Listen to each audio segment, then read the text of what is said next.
지금 이 순간 서울뿐만 아니라 부산, 대구, 전국 곳곳에서 독감이 빠른 속도로 퍼지고 있습니다. 병원 응급실은 이미 포화 상태이고 의료진들은 쉬지도 못한 채 환자들을 돌보고 있습니다. 이 상황을 단순한 감기라고 생각하신다면 다시 한번 진지하게 생각해 보셔야 합니다. 단순한 열감기라고 여겨 약만 먹으면 괜찮아질 거라고 믿고 계신가요? 아니면 이미 백신을 맞았기 때문에 안심하고 계신가요? 만약 그렇다면 오늘 이 영상은 반드시 끝까지 들으셔야 합니다. 특히 50세 이상의 중장년층과 노년층에게 독감은 단순한 계절성 질병이 아닙니다. 매년 겨울 수많은 어르신들이 독감으로 인해 생명을 위협받고 있다는 사실 알고 계셨나요? 실제로 지난 겨울에는 독감으로 인해 목숨을 잃은 고령 환자의 수가 수천 명에 달했습니다. 그러나 안타깝게도 대부분의 사람들은 독감의 위험성을 제대로 알지 못하고 있습니다. 오늘은 여러분께서 꼭 아셔야 할 중요한 정보를 드리려 합니다. 일반 감기와 독감의 차이, 독감이 고령자에게 더 위험한 이유, 해열제가 오히려 치명적일 수 있는 과학적 이유, 그리고 백신에 대한 오해까지 짚어드립니다. 또한 여러분의 면역력을 지켜주는 한국 부엌 속 자연식품들과 일상에서 실천할 수 있는 7가지 황금 수치까지 자세히 안내해 드릴 것입니다. 이 내용을 통해 이번 겨울 여러분과 가족의 건강을 지킬 수 있는 실질적인 방법을 알려드리고자 합니다. 지금부터 함께 시작해 보겠습니다. 자, 그렇다면 먼저 많은 분들이 혼동하고 있는 일반 감기와 독감의 차이부터 정확히 짚고 넘어가겠습니다. 이 두 질병은 증상이 비슷해 보이지만 실제로는 전혀 다른 방식으로 우리 몸을 공격하는 완전히 다른 질병입니다. 감기는 대부분 이미 우리 몸속에 존재하고 있던 바이러스가 일시적으로 활동하면서 생기는 가벼운 감염입니다. 날씨가 추워지거나 피로가 쌓이면 면역력이 순간적으로 떨어지고 그 틈을 타서 잠자고 있던 바이러스들이 깨어나 코 점막이나 목을 자극하게 됩니다. 그래서 콧물이 흐르고 목이 아프고 기침이 나지만 대부분 며칠 안에 자연스럽게 회복됩니다. 열이 심하게 나지 않고 일상생활도 어느 정도 유지할 수 있기에 많은 분들이 큰 병이 아니라고 생각하곤 합니다. 하지만 독감은 완전히 다릅니다. 독감은 외부에서 침입한 전혀 새로운 종류의 바이러스가 우리 몸을 공격하는 현상입니다. 특히 인플루엔자 바이러스는 우리가 한 번도 경험해보지 못한 낯선 존재이기 때문에 면역 체계가 빠르게 대응하지 못하고 당황하게 됩니다. 그 결과 갑작스럽게 체온이 오르고 뼈마디가 쑤시고 온몸에 극심한 통증이 밀려옵니다. 때로는 앉아있기도 힘들 정도의 무기력감이 찾아오며 이 증상들은 일반 감기와는 비교할 수 없을 만큼 강하게 나타납니다. 세계보건기구에 따르면 독감은 감기보다 전염성이 훨씬 강하고 합병증 위험도 수배 이상 높다고 보고되어 있습니다. 특히 고령자에게는 폐렴이나 심장질환, 심지어 뇌졸중으로 이어질 수 있는 매우 위험한 감염입니다.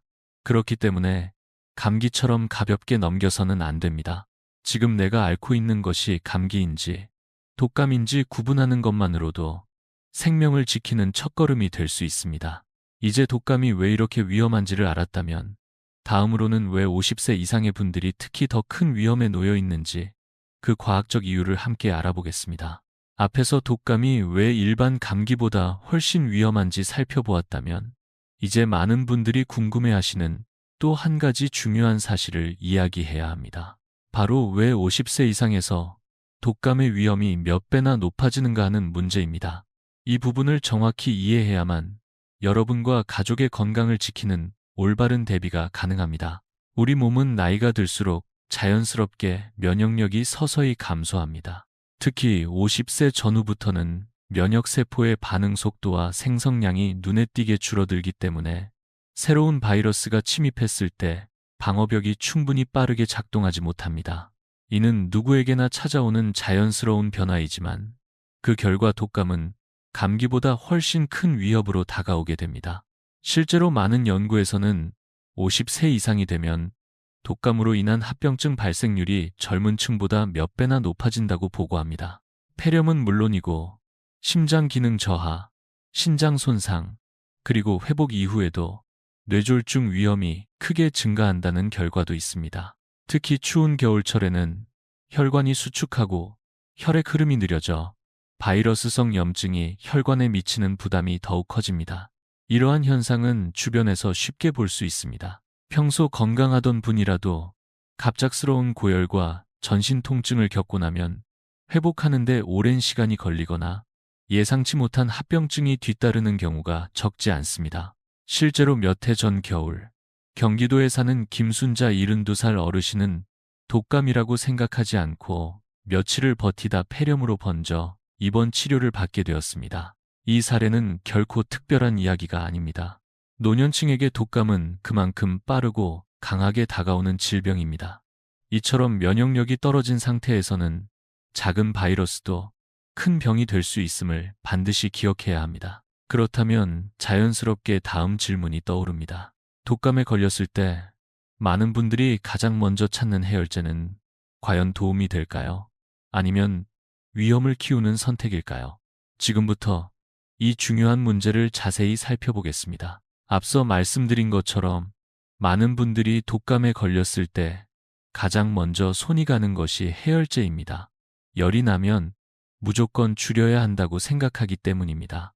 특히 고열이 계속되면 불안해지고 몸이 너무 힘들다 보니 해열제를 먹고 빨리 편안해지고 싶은 마음이 앞섭니다. 하지만 바로 이때 수많은 분들이 치명적인 실수를 하게 됩니다.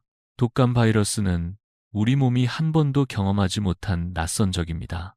그래서 면역 체계는 이 바이러스를 죽이기 위해 특별한 전략을 사용합니다. 바로 체온을 의도적으로 높이는 것입니다. 우리 몸은 독감 바이러스가 고온에 약하다는 것을 알고 있기 때문에 체온을 40도 가까이까지 올려서 바이러스의 활동을 억제하려 합니다. 이때 나타나는 것이 바로 오한, 떨림, 전신의 열감입니다. 이 열은 단순한 증상이 아니라 몸이 스스로 바이러스를 물리치기 위해 선택한 강력한 무기입니다. 그런데 해열제를 복용하면 어떻게 될까요? 우리 몸이 애써 올린 체온이 강제로 내려가게 됩니다. 바이러스에게는 다시 활동할 수 있는 기회가 주어지는 셈입니다. 결국 해열제를 너무 빨리 사용하면 면역 체계가 준비한 자연 방어선이 무너지고 바이러스는 더 빠르게 퍼질 수 있습니다. 존스 홉킨스 의과대학의 연구에 따르면 독감 초기에 해열제를 복용한 그룹이 복용하지 않은 그룹보다 합병증 발생률이 더 높았다는 결과가 있습니다. 실제로 서울에 거주하는 박명수 65살 어르신도 독감 초기 증상이 나타났을 때 해열제를 하루에 3번씩 복용하다가 열은 일시적으로 내렸지만 결국 뇌염으로 입원하게 된 사례가 있습니다. 당시 가족들도 단순한 열감기라고 생각했다고 말했습니다. 물론 모든 경우에 해열제가 해로운 것은 아닙니다. 하지만 독감 초기에 면역 체계가 제대로 작동하고 있는 상황이라면 인위적으로 체온을 낮추는 행동은 오히려 몸을 더 위험하게 만들 수 있습니다. 이제 많은 분들이 이렇게 생각하실지도 모릅니다. 그렇다면 백신을 맞으면 되지 않을까요? 백신을 맞으면 모든 게 해결되는 것이 아니냐는 질문이 생깁니다. 이제 다음으로 많은 사람들이 잘못 알고 있는 독감 백신의 진실을 함께 알아보겠습니다. 앞에서 해열제의 위험성을 살펴보았다면 이제 많은 분들이 기대하고 계신 질문 하나를 정리해 보겠습니다. 바로 그래도 백신을 맞으면 괜찮지 않나요? 라는 질문입니다. 실제로 많은 분들이 매년 가을이면 독감 백신을 맞으며 일종의 안도감을 느낍니다. 병원에서도 권장하니 안심이 되는 것은 당연합니다. 그러나 여기서 중요한 진실 하나를 반드시 짚고 넘어가야 합니다. 독감 백신은 전통적으로 우리 몸의 혈액 속에 항체를 만들어주는 방식입니다. 즉, 몸속에 바이러스가 들어왔을 때 이를 찾아내어 제거할 수 있도록 돕는 역할을 합니다. 그런데 독감 바이러스는 대부분 혈액이 아닌 코와 목의 점막에서 처음 침투하여 증식을 시작합니다. 문제는 백신으로 생성된 항체는 이 점막 바깥까지 도달할 수 없다는 점입니다. 하버드 대학교와 파스테르 연구소의 보고서에 따르면 현재의 주사형 독감 백신은 혈액 내 항체 생성에는 효과가 있지만 바이러스가 처음 침입하는 점막 방어에는 거의 영향을 미치지 못한다고 밝혔습니다. 마치 집 안에는 경찰이 있지만 도둑이 창문을 통해 몰래 들어오는 것과 같은 원리입니다. 그래서 실제로 백신을 맞았음에도 불구하고 독감에 걸리는 사례가 꾸준히 발생하는 것입니다. 이는 백신이 무용지물이라는 뜻이 아닙니다. 백신은 감염 후 증상의 경과를 어느 정도 완화해 줄 수 있으며 특히 고위험군에게는 일부 보호 효과가 있는 것이 사실입니다. 그러나 문제는 많은 사람들이 백신만으로 완전한 보호를 받을 수 있다고 오해한다는 점입니다. 따라서 진정한 대비책은 백신 하나에 의존하는 것이 아니라 우리 몸의 자연 면역력을 함께 높이는 방향으로 가야 합니다. 그리고 이 부분이야말로 많은 사람들이 간과하고 있는 핵심입니다. 그렇다면 자연 면역력을 높이기 위해 우리는 일상에서 무엇을 실천할 수 있을까요? 이제부터는 제가 수천 명의 환자와 연구를 통해 얻은 중요한 해답, 바로 비타민C에 대한 이야기를 전해드리겠습니다. 앞에서 말씀드린 것처럼 독감을 예방하고 회복력을 높이기 위해서는 단순히 백신에 의존하는 것이 아니라 우리 몸의 자연 면역력을 키우는 것이 중요합니다. 그리고 그 핵심 중 하나가 바로 비타민C입니다. 비타민C는 단순한 영양 보조제가 아닙니다. 우리 몸은 비타민C를 이용해 인터페론이라는 특수 면역 단백질을 생성하는데 이 물질은 바이러스가 점막에 달라붙는 초기 단계에서 직접 작용하여 감염을 차단합니다. 이는 백신이 혈액 내에서 싸우는 것과 달리 침입이 시작되는 가장 앞선 자리에서 방어막을 형성하는 것입니다. 특히 홍콩 독감 당시 시행된 유명한 실험에서는 비타민C를 충분히 섭취한 실험군의 생존율이 매우 높았으며 이는 단순한 이론이 아니라 과학적으로 입증된 사실입니다. 미국 국립보건원에서도 급성 감염기에는 비타민C 요구량이 3배 이상으로 증가한다고 밝혔습니다. 그만큼 위기 상황에서는 충분한 보충이 필수입니다. 저는 수년간 수천 명의 환자들과 상담하고 관찰한 결과 현재처럼 독감이 유행하는 시기에는 하루만 밀리그램, 즉 아침, 점심, 저녁 취침 전 4번으로 나누어 비타민C를 섭취하는 것이 가장 효과적이라는 결론에 도달했습니다. 가루형이나 캡슐형 등 개인의 편의에 맞춰 섭취 방법을 조절할 수도 있습니다. 많은 분들이 그렇게 많이 먹어도 괜찮을까요? 라고 물어보십니다. 물론입니다. 비타민C는 수용성이기 때문에 필요한 만큼만 사용하고 나머지는 소변으로 배출됩니다.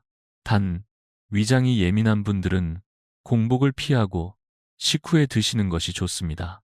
하지만 비타민C만으로 충분할까요? 아닙니다. 우리 조상들은 수천 년 전부터 겨울철 질병에 맞서기 위해 자연 속의 다양한 식품들을 활용해 왔습니다. 이제부터는 여러분의 주방 안에서 면역을 지키는 4가지 보물 식재료에 대해 소개해 드리겠습니다. 우리 조상들은 추운 겨울을 건강하게 이겨내기 위해 자연 속에서 얻을 수 있는 재료들을 지혜롭게 사용해 왔습니다. 실제로 오늘날의 과학은 그들의 지혜를 하나씩 증명해 주고 있습니다. 지금부터는 한국 주방 속에서 쉽게 구할 수 있는 4가지 면역 강화 식품을 소개해 드리겠습니다. 첫 번째는 김치입니다. 김치는 단순한 발효 반찬이 아닙니다. 미국 코넬 대학교의 연구에 따르면 김치에는 유익균 수십억 마리와 함께 비타민C가 풍부하게 들어있어 장내 면역력을 높이는 데 탁월한 효과가 있다고 밝혔습니다. 특히 담근 지 1에서 2주 정도 된 신선한 김치는 비타민C 함량이 가장 높기 때문에 독감 유행 시기에는 가장 적합한 선택입니다. 두 번째는 마늘입니다. 마늘에는 알리신이라는 성분이 들어있어 강력한 항균 작용을 합니다. 존스 홉킨스 대학교의 실험에 따르면 알리신은 몇 시간 내에 바이러스를 사멸시킬 수 있다고 보고되었습니다. 중요한 것은 마늘을 자른 후 바로 먹지 않고 다진 후 5분 정도 공기 중에 두면 알리신이 최대 활성화된다는 점입니다. 생마늘을 꿀에 절여 하루 3쪽 이상 섭취하면 독감 예방에 큰 도움이 됩니다. 세 번째는 생강입니다. 따뜻한 성질을 가진 생강은 몸의 순환을 돕고 진절과 쇼가올이라는 성분이 바이러스 증식을 억제합니다. 특히 꿀과 레몬을 넣은 생강차는 독감 초기 감기 증상 완화에도 유용합니다. 다만 말린 생강보다는 생생강을 사용하는 것이 효과가 더 뛰어납니다. 네 번째는 꿀입니다. 천연 벌꿀은 200가지 이상의 항균 성분이 들어있는 자연의 선물입니다. 중요한 점은 꿀은 절대 고온에 가열하지 않아야 한다는 것입니다. 60도 이상에서 효소가 파괴되기 때문입니다. 하루 2스푼 정도 아침과 저녁에 나누어 드시면 충분합니다. 이처럼 특별한 약 없이도 우리가 매일 먹는 음식만으로도 면역력을 키울 수 있다는 사실 놀랍지 않으신가요? 그렇다면 이제 마지막으로 생활 속에서 실천할 수 있는 7가지 황금 수칙을 통해 독감을 더욱 효과적으로 예방하는 방법을 함께 살펴보겠습니다. 앞에서 살펴본 것처럼 우리 몸을 지키는 면역력은 약이나 병원이 아닌 일상 속 실천에서 시작됩니다. 지금부터 소개해드릴 7가지 황금 수칙은 누구나 쉽게 실천할 수 있으면서도 세계적인 연구기관들이 입증한 매우 강력한 독감 예방법입니다. 이 중 단 하나만 놓쳐도 바이러스가 침투할 틈이 생기니 꼭 기억해 주세요. 첫째, 손 씻기입니다. 하버드 의과대학의 연구에 따르면 올바른 손 씻기만으로도 독감 감염을 80%나 줄일 수 있습니다. 손바닥뿐 아니라 손등, 손가락 사이, 엄지, 손톱 밑까지 최소 20초 이상 비누로 문질러야 합니다. 외출 후, 식사 전, 눈, 코, 입을 만지기 전엔 반드시 손을 씻어야 합니다. 둘째, 마스크 착용입니다. KF94와 같은 고성능 마스크는 독감 바이러스를 최대 94%까지 걸러낼 수 있습니다. 특히 사람이 많은 실내 공간에서는 시간마다 마스크를 교체해야 하며 젖은 마스크는 절대 재사용하지 않아야 합니다. 셋째, 체온 유지입니다. 추운 겨울, 목과 발, 허리 아래는 반드시 따뜻하게 보호해야 합니다. 이 세 부위는 혈류와 면역 활동에 직접적인 영향을 주기 때문에 얇은 옷을 여러 겹 겹쳐 입는 양파 껍질 방식이 가장 효과적입니다. 더운 실내와 추운 바깥을 오갈 때 체온 변화로 면역력이 급격히 떨어질 수 있으니 주의해야 합니다. 넷째, 규칙적인 걷기입니다. 하루 30분 빠르게 걷는 것만으로도 면역력이 40% 이상 향상된다는 연구 결과가 있습니다. 새벽 추위는 피하고 오전 10시부터 오후 3시 사이 햇살 아래 걷는 것이 가장 이상적입니다. 다섯째, 충분한 수면입니다. 매일 7시간 이상, 특히 밤 11시 이전에 잠들어야 합니다. 이 시간은 간과 면역세포 재생이 활발히 이루어지는 황금 시간입니다. 여섯째, 스트레스 관리입니다. 걱정과 우울은 면역력을 무려 50%나 떨어뜨릴 수 있습니다. 좋아하는 음악을 듣거나 손주들과 대화하고 가볍게 정원을 돌보는 것도 좋은 방법입니다. 일곱째, 초기에 빠르게 대처하기입니다. 독감 증상이 의심되면 처음 24시간 안에 비타민C를 집중적으로 섭취하고 따뜻한 방에서 충분히 쉬는 것이 합병증을 막는 가장 확실한 방법입니다. 여러분, 지금까지 독감의 위험성과 예방에 대해 함께 살펴보았습니다. 독감은 결코 가볍게 넘길 수 있는 질병이 아닙니다. 하지만 올바른 정보와 실천만 있다면 누구나 스스로를 지킬 수 있습니다. 이제 여러분의 작은 선택 하나가 가족과 이웃의 건강을 지키는 시작이 됩니다. 이 영상이 도움이 되셨다면 꼭 부모님과 자녀, 친구분들께도 공유해 주세요. 함께 건강한 겨울을 준비할 수 있도록 말입니다. 건강은 가장 소중한 자산입니다. 아무리 강조해도 지나치지 않습니다. 오늘부터, 아니, 바로 지금부터 실천해 보세요. 여러분과 사랑하는 모든 분들이 따뜻하고 안전한 겨울을 보내시길 진심으로 바랍니다.